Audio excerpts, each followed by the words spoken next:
On espère que ce qu'on a présenté comme ce qui doit être un vrai objet de politique publique, le muscle enjeu de santé publique, avec des propositions qui sortiront, des propositions collectives qui sortiront de ces assises. On espère qu'on pourra mesurer les premiers résultats de ces propositions concrètes qu'on va porter évidemment, notamment au ministère de la Santé, à l'issue de ces assises.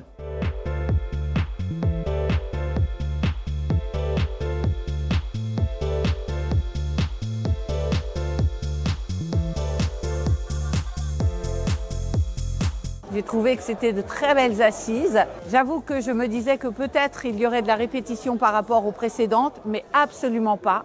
Les précédentes, c'était vraiment l'éveil des consciences, la prise de conscience très générale, très large. Et aujourd'hui, c'était vraiment...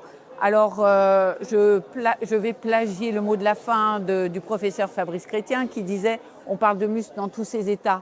Mais là, on peut dire qu'on a évoqué la myologie dans tous ses états.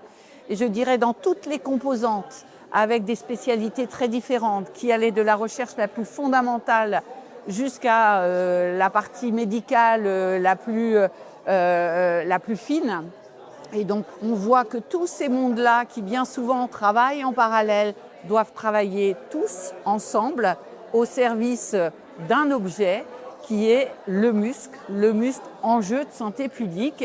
Et ça s'est terminé aussi avec un certain nombre de propositions, dont la création, on l'espère, en tout cas ça fait partie, je pense, des propositions portées par tous, la création d'une FST, une formation spécifique transversale qui semble être vraiment une évidence pour toutes et vous tous, mais c'est une parmi quelques propositions très concrètes. La ministre a débuté en disant « J'attends des propositions collectives ». Elles vont arriver, ces propositions collectives, à l'issue de ces assises 2026.